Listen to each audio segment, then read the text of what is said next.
shout out to my cat Ted. He is on the record, and I'm such a crazy cat lady that I did that. I followed him around with like a voice memo thing, and it was my producer's idea. He was like, we should just put him in it, and I was like, we should, and we did.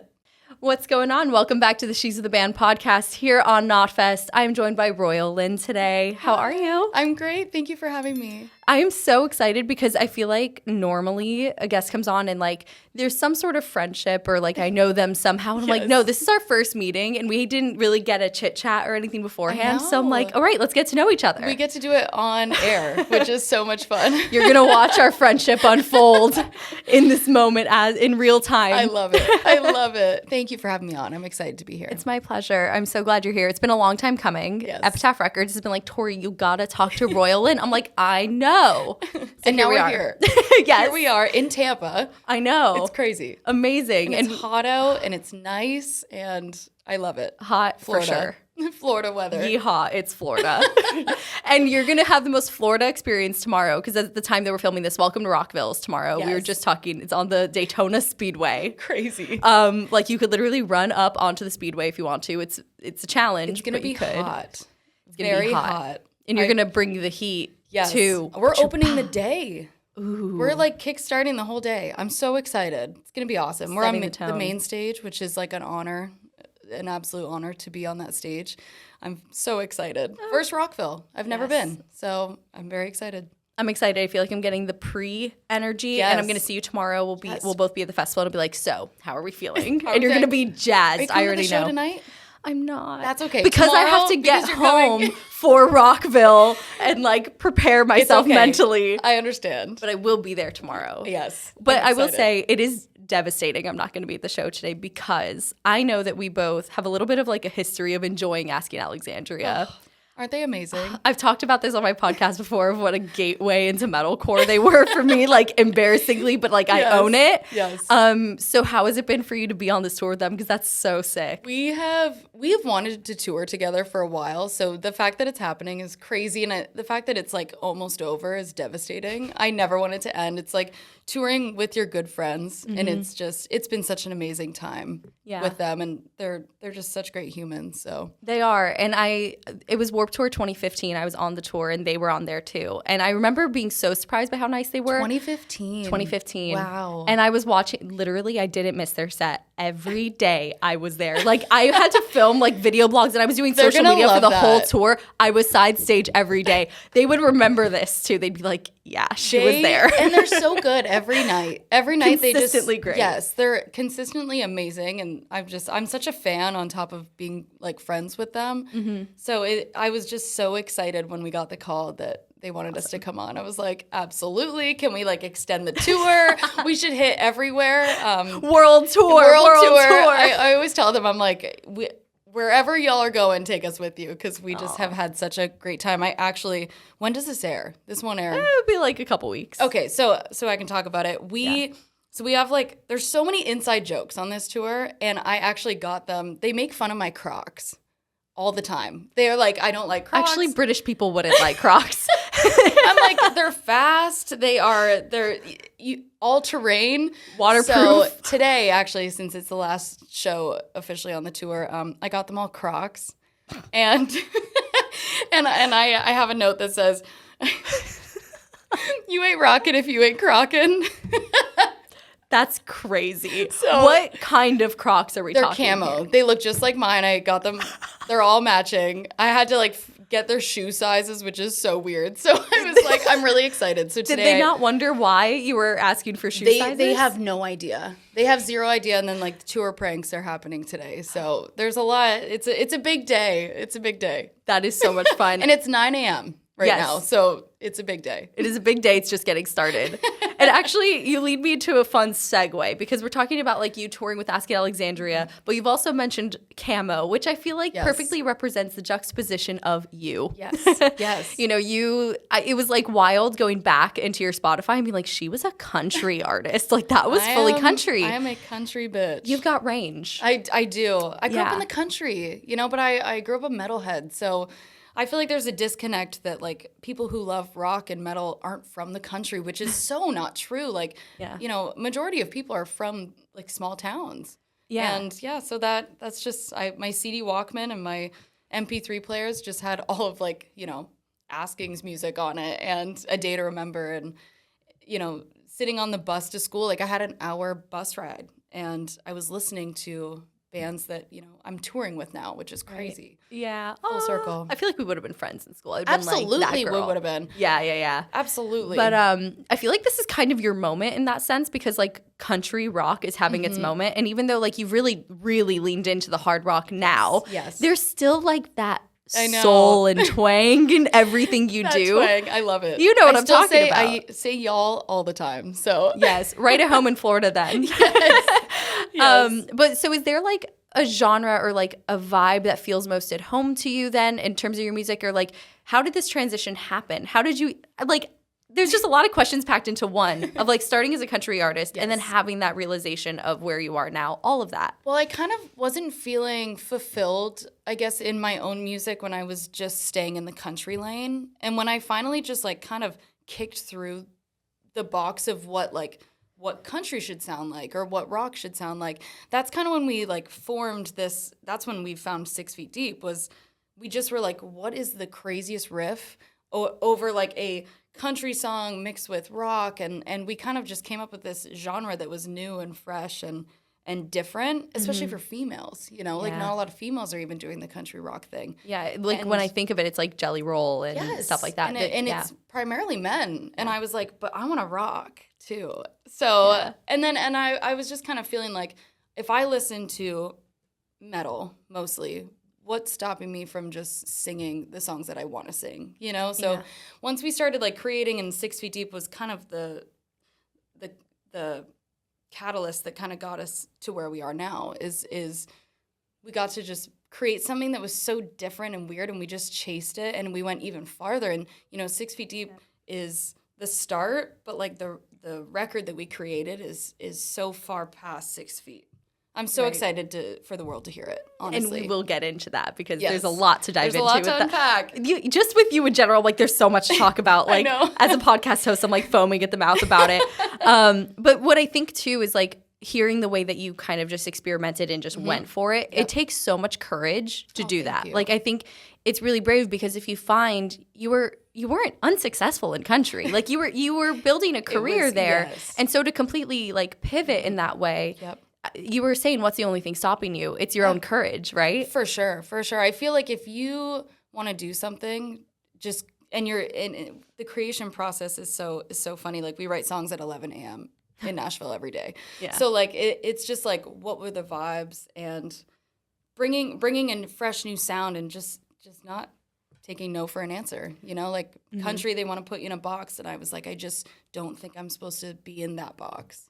Interesting. Yeah, I guess it's true. There are certain limitations, and countries, at least in my mind, I'm not a country expert, obviously, but there's sort of like tradition in that genre that like is upheld in a way.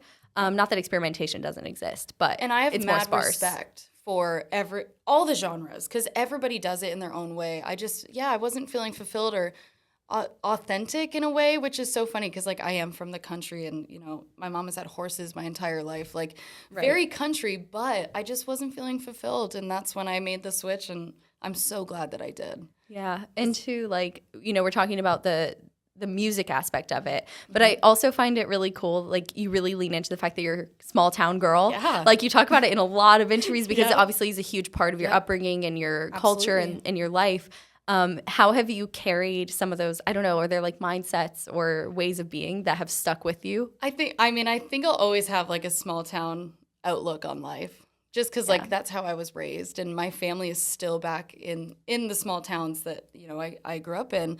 But I think that like if I back then had someone who was like, hey, I'm actually from a small town too, but I do music, I think that would have given me hope that like it is possible to like chase your dreams and do it. And like if there is someone out there who is like scared to make that leap, like make the leap, and just you have to try. If you don't try, you're going to regret it for the rest of your life. And I'm so glad that I moved to Nashville when I did, and just continued on, and now I make the most authentic music, which is that's all you can ask for. But music saved me growing up, and there's a song in our set, a cover, and it's Flyleaf.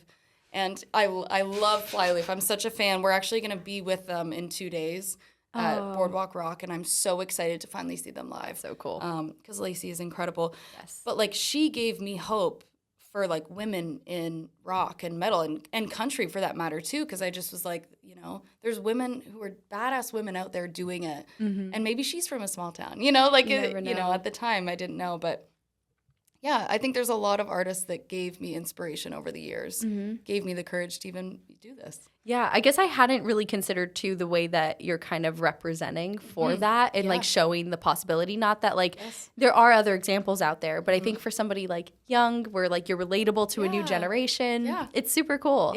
It can happen. Like, dreams do come true, and every day I wake up and I'm just like, I can't believe we're here. Yeah. Like, this is crazy. I'm so grateful. And it also occurred to me as I asked that question, your hat says small town famous on it. And I was like, I know. I'm repping Lakeview today because my hair's a mess.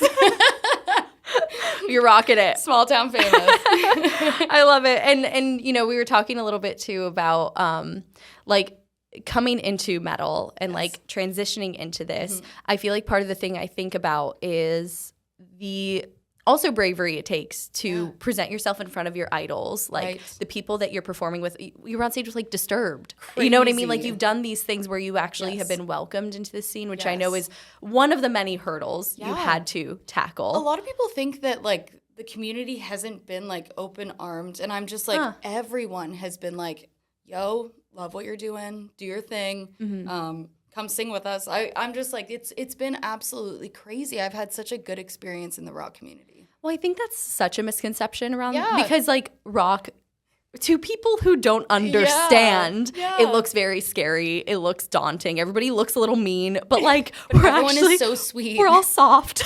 We're all soft. We're all really nice. We have a lot of feelings. That's why our music sounds like this. It's been so amazing. Like it's just I'm so grateful that we've had the opportunities that I've gotten to do, even in the last year. Just crazy. Singing with Disturbed, I got goosebumps when my manager called me and was like, do you want to do this? And I was like, excuse me? It was wild. It's like a yes or yes question. Oh my God. I was like, he was like, I know you're going to say yes, but like, here's what's happening. And I was like, they want me to sing with them to close the night at Rocklahoma. I almost said Rockville because we're about to head to Rockville tomorrow. That's where your mind is at. It's all good. But Rocklahoma, and then we were there and they were like, hey, do you want to do Aftershock as well with us? And I was like, what is happening? So we did it again. And it's been really, really cool. Or to sing with Seether, you know? Right. To sing Broken, like I'm the third female ever to do that with them, which is like the highest honor, and to sing with Disturbed, and I'm so grateful. Yeah. It's been a cool journey so far. Yeah, and I mean in that way you're such an inspiration to maybe young artists who are like pining for that feeling of like belonging as they make their way in their career. And I get the question a lot too, like how do you even get in, right? Because like on the outside this industry seems like impenetrable. Yes. So like what advice do you have for young people to like make a strong impression and how to approach these people in a way that is impactful? Well, I feel like what I had to do was social media. And I know everybody's just like, oh, I don't want to do it. And it's like, it changed my life. And I watched a lot of my friends sign record deals like throughout COVID. And I just remember when TikTok was up and coming and I was like, I have to figure this out. I believe in what we're doing enough that I like would never let social media be the one thing that's standing in my way. Right. Like I moved countries, you know, like to be able to sing. So I was like, social media, I always tell people who are, you know, not wanting to post, I'm like, it could change your life. One video could change your life. And we had 6 Feet Deep just keeps going viral. It's absolutely insane. And there's no rhyme or reason. It just does every time that we post it. But the first time I posted the demo, and we had just written it, and I was like, I'm just going to throw it up and see what happens. I remember I was supposed to do something, and someone had canceled on me that night. So I was like, oh, I'm just going to make this video. And it changed my life. Wow. And that's why I'm just like, post your songs. If you believe in it as much as like you want everyone else to believe in you, why not go out there and just post? Yeah. So, no, it's true. And I think the thing is, like, I understand that for artists, it's like social media isn't what you sign up for. Yeah. Doing the marketing isn't necessarily what you sign up for. And that's like one of the big arguments with it. But at the same time, if you want to make it a job, it is a job too. It is a job. And it's full time. It's full time. It's beyond full time. It's after hours. No, seriously. Yeah. Like, it's not a 9 to 5. A lot of people think that being an artist isn't, like, maybe not a lot of work, and it really is. Like, there's not a lot of downtime. No. And then you think about it, you go on tour, like, we might be on stage for 30 minutes a night or an hour or whatever our set time is, but, like, the travel and we're away from home, and, like, we've been out here a month, like, I haven't been home in a month, so it's crazy. Yeah. It's full time, especially touring. Touring is 24/7. I mean, you're at a No one podcast studio sleeps. at 9 a.m., like. I know. Yeah. I was like, it's early, we're here, and you had to It's a commute. grind. I feel so bad you had to commute. Oh my God. But, like, I did this willingly. I I know. wanted to be Well, here. thank Believe you. me. Like, it is, you know what? The same way it's like, we're both passionate and committed. So we're here. It's full time. It is full time. It's full time. This isn't even my full-time job, which is like the funny part of it all. This is Yeah. the hustle, the side hustle, but The hustle is real, and it's It cool is. when you find people who hustle as hard as you do, because it's a lifestyle. yeah. And I feel like it's also such a mindset, and like there's a sort of enthusiasm and light in people's eyes when they're like in it to win it, Yes. and you know it when you see it. Absolutely. Yeah. Absolutely. It's important. I think it's important. Yeah. Well, actually, this leads me to something I actually wanted to ask you about when it comes to viral moments, because it's like millions of views, millions of streams. Like, your numbers are amazing. And obviously, as you said, that is such a key to success for musicians nowadays. So I know you said it sounds like it was kind of luck, but do you think it's fully luck, or do you think to some degree like a viral moment is created? I think a viral moment can be created. Do I think that it happens every time? No. I think that we post, I don't know, let's say I post 100 videos. One of those will go. Maybe. Yeah. So there's no button. There's no like, hey, this is going viral. It's like you set yourself up as best you can, and then you have to let it do its thing. It's kind of its own beast in that Yeah. sense. But the more you post, the higher your chances, exactly. right? And that's So- why I tell everyone, I'm like, just post it. You think you look dumb lip syncing and singing in the street? Yeah, 40 million people have seen me do that. Yeah. And it changed my life. We Yeah. had a Billboard #1 because of it. Yeah. And it was wild because I was so broke that I couldn't afford like a Billboard subscription. So you can't actually see the charts. You can only see the #1 slot. So when I went to look, when I got a call that it had gone #1, I was like, I don't know if I can swear. Yeah, you so I can. won't. It's not fast. You're good. I was like, how the hell did this go? And that's when it started going crazy. And I was like, I couldn't see the chart though, so I didn't know we were on the chart. Isn't that a crazy juxtaposition of like you reach this level of success, but you can't get the subscription? Yeah. Honestly, that's being a musician in a nutshell, though, is. because sometimes you get like all the clout, Yes. but then you're like, but I'm But I don't eating know how I Taco got Bell here. for dinner, like Yeah. And or whatever. I just remember being so broke that like I was like playing shifts downtown Nashville, 4-hour gigs singing every day just to pay my rent. So I could not afford a $100 Billboard subscription a month. Even like it's crazy. So those kinds of things, it's like work hard, keep your head down, and just do your thing, and it'll pay off. Yeah, no, 100%. It's the grind, and the grind. it is. But I think what's interesting about a viral moment is that might be for most people the first time they see you, Yes. or Yes. they've never heard of you until that moment, and so people have this notion that you are a new artist, Yes. or like, oh, I'm like, I've never seen her before. This is brand new, Yeah. and they think you've like just popped up. And I've been like in Nashville for 10 years. Literally. grinding. I loved that in your artist bio. It literally says like newcomer, but also very Yep. seasoned artist who's written hundreds of songs. Yes. Like you've paid your dues, you've honed your craft. Still paying them. Still paying them.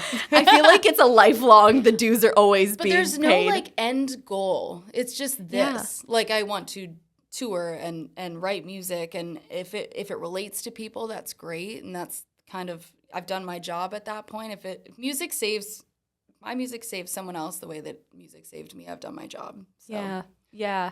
It's and I guess that's the thing is like it is a never ending, like you're always going to be proving yourself. Yep. You will always be a newcomer in someone's eyes. Yep. But like isn't that great that like It's really cool. you get to It's cool. The band and I were just talking about this the other day because we sing 6 feet deep every night. So like we hear it so much. And Brian, my guitarist, he was like, it's funny how we do that every night. So we're like so used to it. But like there's people who've never heard that song. And it's crazy. And like we have people at shows who are like, I've never heard of you, but I'm so glad that we're here. And I just love that. I love that there's still, you know, we have so many ears that we haven't hit yet. So I'm just excited to see the journey of, you know, the record. Yeah, which is like not even fully started yet. I know, really. it's crazy. Actually, I'm detouring for like 2 seconds from where I was going because this is just a question I've always had with like every artist ever, but I've never asked it to anybody because you're talking about the repetition of playing the same songs every night. Do you get sick of playing the same set over and over and over? Or like, does it feel new each night because it's a different city? Like, how does that work? Different scenarios, like when we go to Rockville, festival-wise versus tour, like at the beginning of a tour, I'm like, okay, what's the set list? Are we playing these songs? Are we able to bring something new out? Are we, you know? So I'm always kind of switching things up a little bit. Like Rockville will not have the same set as Boardwalk Rock. Right. Which is cool because we have different set times. So like we can add songs here and then we got to take away the songs here. And sometimes there are songs that I'm just like, oh, we've heard it so many times. But for me, the shows are all about the people. And each show is different because of the crowd and, you know, how we're feeling that day. And so it's kind of new every night, but we're just singing the same thing. I see. Yeah. I guess there's the spontaneity of like, you never can predict what a crowd is going to do. Yeah. You never know how many banana suits are there going to be in the crowd tonight. Hopefully they don't boo us, you know. No, we set the bar a little higher than that, I think. We could go from maybe they won't boo to like, they're going to cheer. They're going to cheer, yeah. So I don't know. I think it's cool.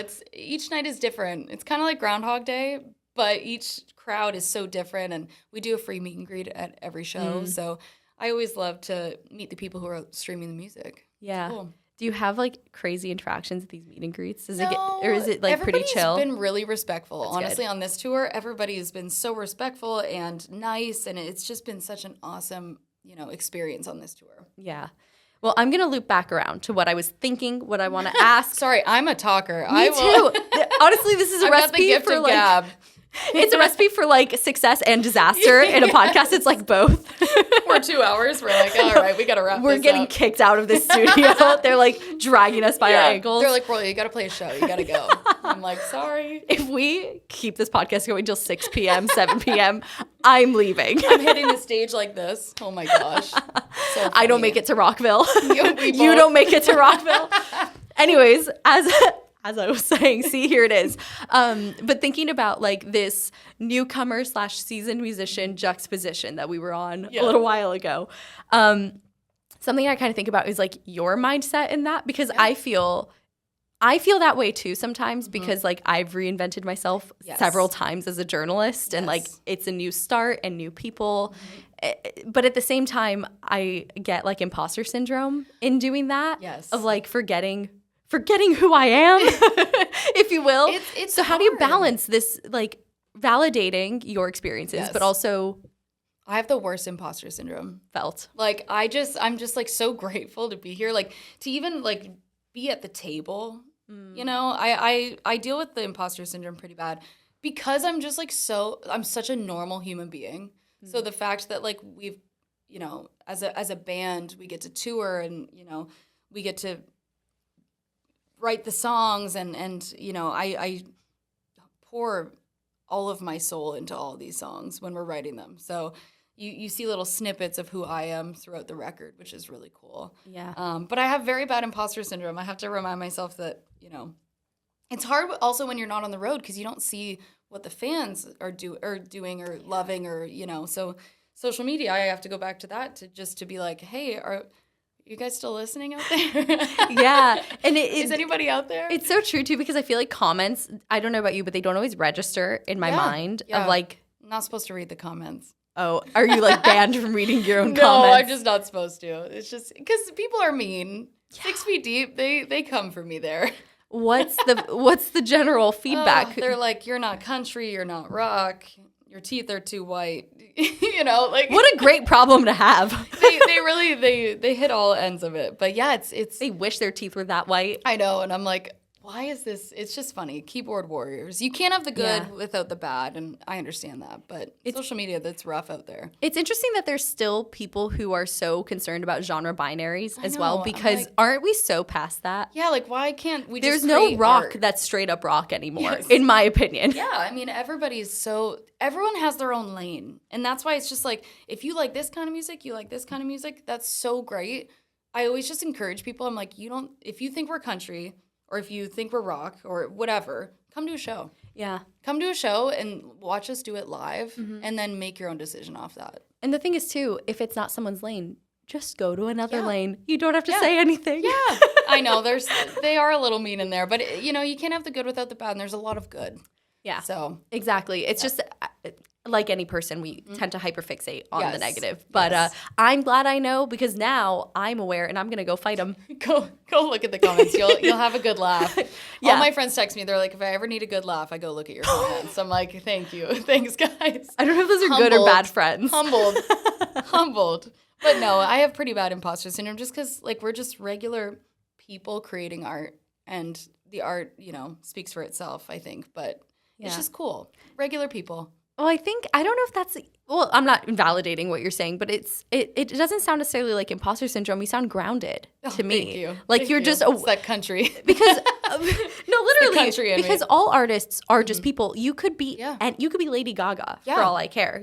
She's still a person. 100%. We are all the same. Yep. And we all get stuck in that trap of romanticizing people or putting people on pedestals, Yep. but it's like, I just want to be real. we don't need to put ourselves on a pedestal. Then we get crazy. Yeah, no. So you just sound like a normal human. Thank you. Thank you. No, I love that. I think it's important to just like have your values and, your moral compass and just make art that's authentic to you, and that's what I try to do every time that we create something. So. Yeah, and it is refreshing to like sit across from you and have this conversation, because you are giving diva energy when I see your videos and like just you like you're like so beautiful, fabulous, wonderful. No, you still are. But at the same time, like you're so relatable and real, and I feel like someone that I can actually connect with, because there are artists. We're gonna be friends. We're gonna pals. be friends. This is it. It's official. It's happening. Thank you. Honored. I'm so excited for you to see the show. It's gonna be sick. I can't wait. I'm like, what am I gonna wear? So many options for tomorrow. Don't forget, this podcast is going till midnight, so you're rolling up in that. Yes. So Here we go. No, I love it. Yes. Well, let's talk about the album. Yes. I feel like we've been building this up I for know. a while now. Everybody's Black like, Magic. Talk about it. Black Magic, June 27th. Yes. This baby comes out. Yep. Let's just start with the basic. How are you feeling that this is like soon going to be out for the fans? In the public. It's going to be... I'm kind of speechless on it, because like you work for so long on a project, and this one we worked so hard, and there's so many Easter eggs on the record. Mm-hmm. I put my cat in it. So Ted, I know, shout out to my cat Ted. He is on the record, and I'm such a crazy cat lady that I did that. I followed him around with like a voice memo thing, and it was my producer's idea. He was like, we should just put him in it, and I was like, we should, and we did. So like, do you want to tell, like, is it a meow? Like, what sound are we looking for? You'll be able to hear it in Evil. Okay. And Witch. I think he's in Witch too. Maybe When We Die. I can't remember. I'll have to ask. Did he get Jonathan. Credit? Like, are there in the credits? He is credited. He's gonna start to pay his rent. You're a legend for that. I hope I'm the first one to put a cat on a rock record. Yeah. I was thinking, like, I feel like that's something Taylor Swift would have done, but on a rock record. She has, and no one knows. Yeah, it seems like her brand. Yep. It's on brand. I love my cat. It's so silly, but I feel like the visual I got when you said your cat's on the record was like your cat scratching on, like, what's that, like, the instrument that's like a scratch board thing? Yep. That's what I imagined. I know that's not what it is, but you would have to really dig through to find it. But it's on a few songs. It's cool. Amazing. And speaking of Easter eggs, too, this is a concept album. Yes. It's based on the Greek mythology of Pandora's box, which I love a concept record. I love when there's Easter eggs and a story, and like you kind of, it's not just on the surface, you have to dissect the whole thing. How did you put two and two together that Pandora's box was the concept? So obviously all my songs are about mental health. Yes. So I was trying to figure out like what I wanted to say. And I was like, who am I as an artist? And as we were writing all the songs, I just was like, I found that there's so much like evil in the world and no one wants to talk about mental health. So I was like, how do we tie all of this together? And I was like, well, Pandora opened the box, temptation got the best of her. And she released all the evils into the world. So I was like, what if all of the evils were songs pertaining to mental health on the record? And that's how I just was able to like speak my truth, is through all of the evils that are in the world. I see. And then as we kept writing the record, I was like, but what if the record's not called Pandora's Box, but the concept is there, but Black Magic covers all of it. So that's why the record's called Black Magic. Amazing. But it stemmed from, Pandora, and all the songs are evils that escaped. We got greed, we got sacrifice. When we die is death, So they all pertain. It's really cool. It's and Pandora's so Box clever. itself, we wrote a song called Pandora's Box for it.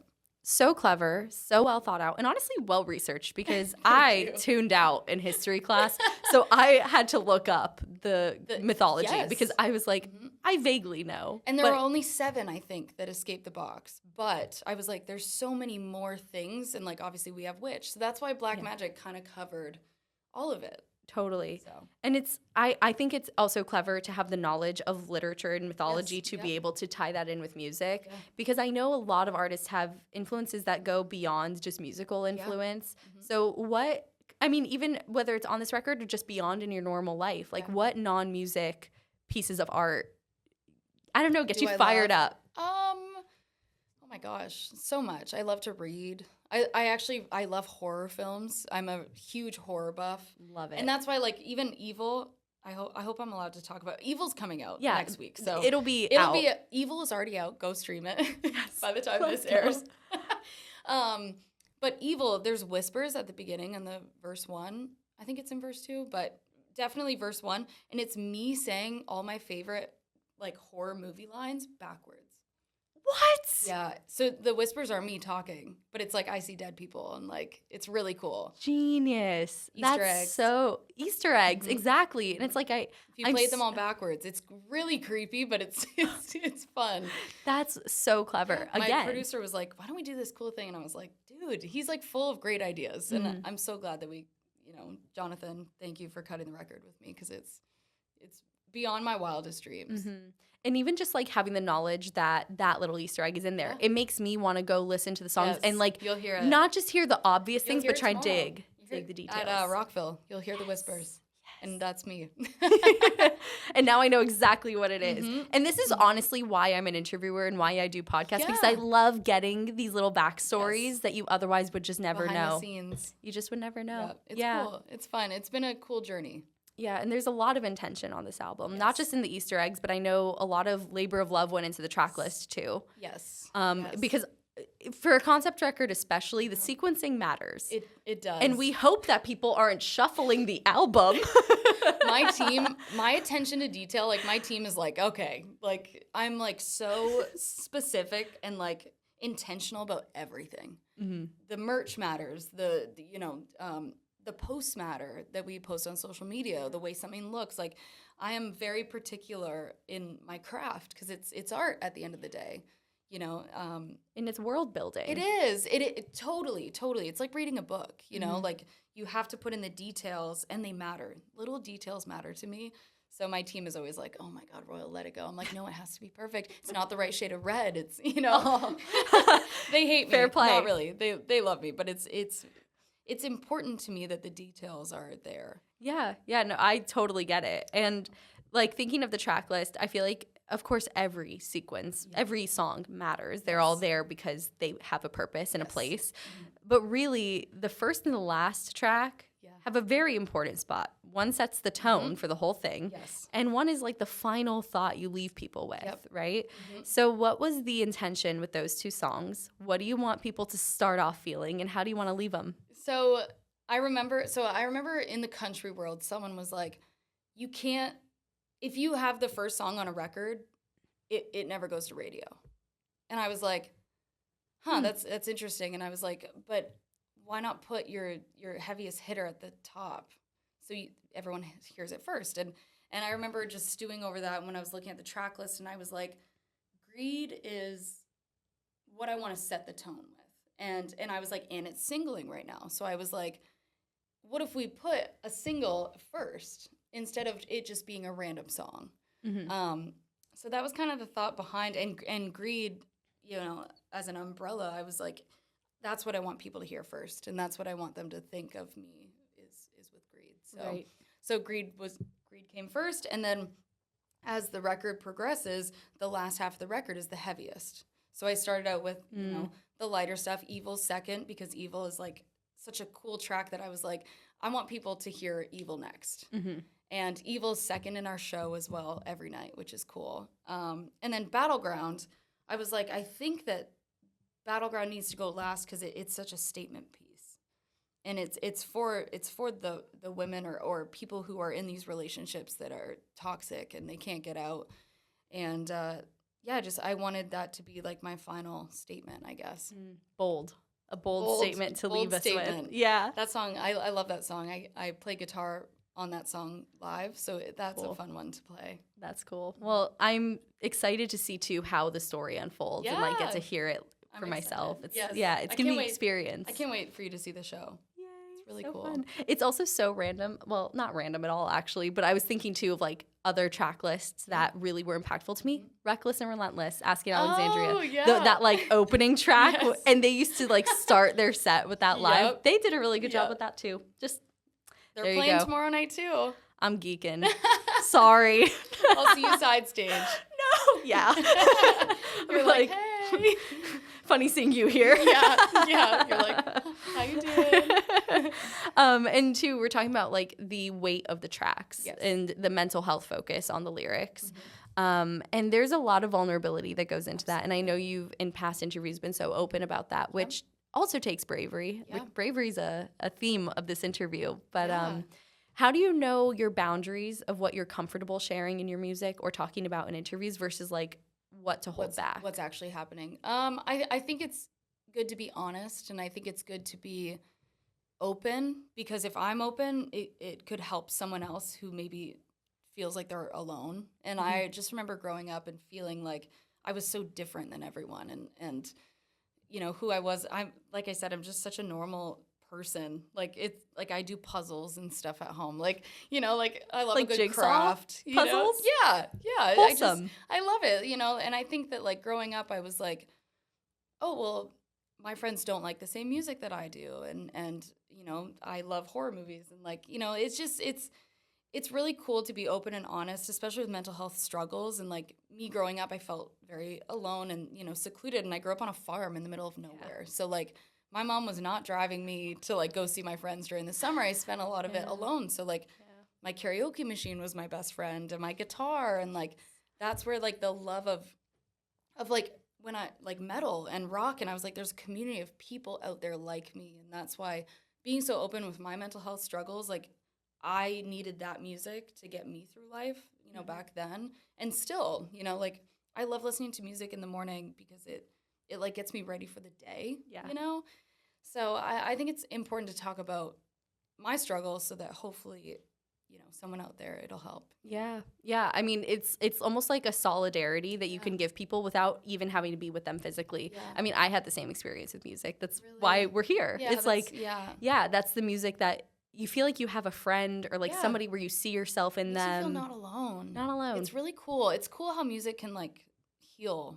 It's really cool, and that's why I pour so much of myself into the songs. And like there are good days and there are bad days, and like I write almost like full time, right? So and when you're on the road, like the road is really hard, and it's a struggle, and I just think it's important to talk about mental health, and mental health isn't talked about enough in small towns. So. Yeah, I'm sure, especially like resources being a little more scarce, or like it's better now than it ever was. Yeah, because like we never talked about mental health growing up. Totally, like that wasn't a thing. It's also a generational thing. In addition to being the location you were in. Yes, absolutely. And small town, it just was.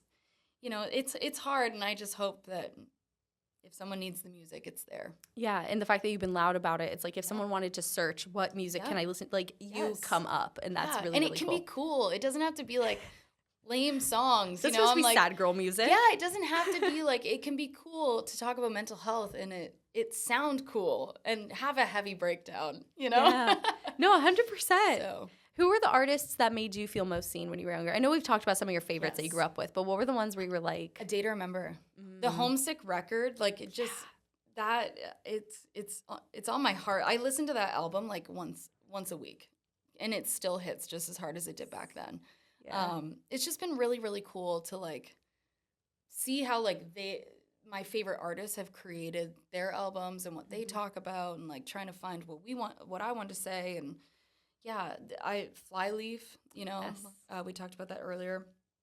And they're a Christian metal band, which is cool. And I didn't know that until like recently. Yeah. I was like, this is wild.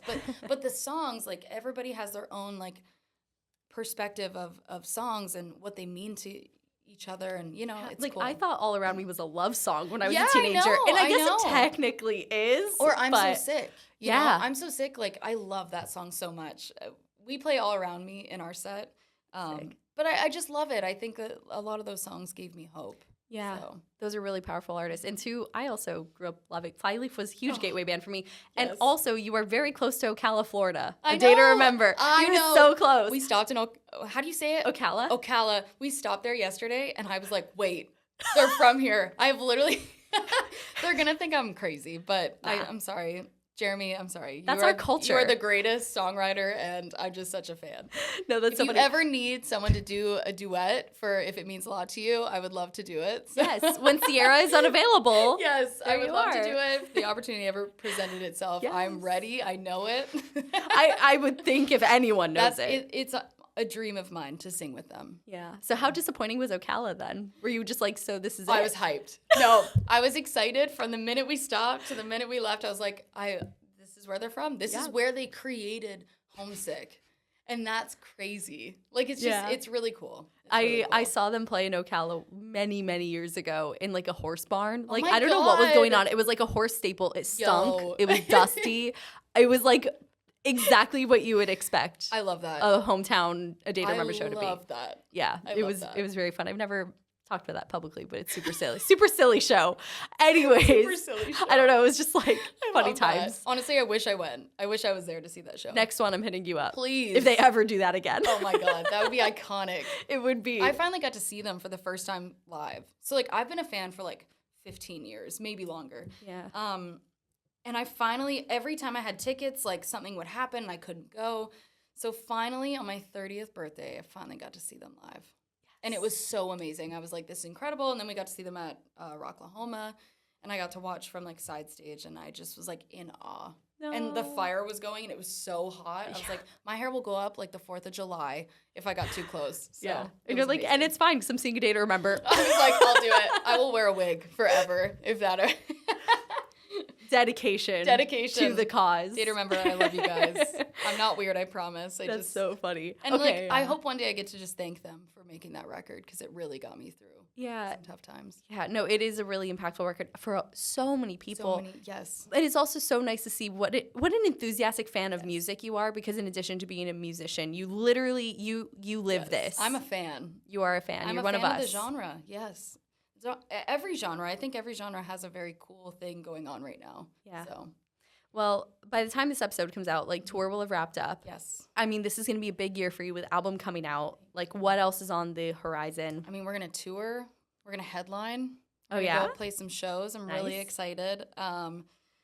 New music, touring. Yeah, it's just, we're going to do it all. Yes. We're going to continue to do it all. We're already kind of doing a lot, but... Yeah. But yeah, no, I'm so excited. I'm going to start writing again. I'm going to write the second record. Wow.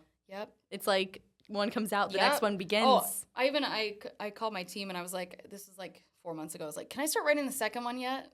And they were like, can we get the first one out first? But like, that's just like creation. And that's like what we do, it's just creating art. So when you don't create art for a long time, it feels weird. Yeah, I guess it's sort of like better to just keep muscle. Yeah. And I write for other artists too. So it's fun because I can like put my songwriter hat on and go write for like, you know, friends of mine or other artists, and it's fun and it gets me away from what we're doing and, you know, a little bit of a break, and then I get to go back and do what we do, and it's just really cool. Oh, that's awesome. Yeah, you are an artist through and through, 100%. Because I'm just like, that sounds tiring. That sounds like a lot. It's so rewarding. It's so rewarding, especially to see like other artists sing songs that like, and telling their story. That's the coolest thing about songwriting is like, we can sit down and I could be like, how are you feeling today? Like, what do you want to say? What's going on in your life? And we can sit down and write like a piece of art that is so special to you. And to watch like people sing the songs back to them, I'm just like, it's so cool. That sounds really, rewarding really cool. for sure. Well, I am so excited for you, Miss Royale Lynn, and so glad to have a new friend and crush it tomorrow at Rockville. I will see you there. But everybody who's watching, thank you for being here as well on She's the Band podcast. Every other week you'll catch us here on Knotfest. Leave a review, leave a like, send us some love. No mean comments. No more. We won't read them. We won't read them. We literally will not read them. I'm just kidding. I will go read the comments. So just kidding. But thank you so much. Thank you for having me. We'll catch you next time. Bye, y'all.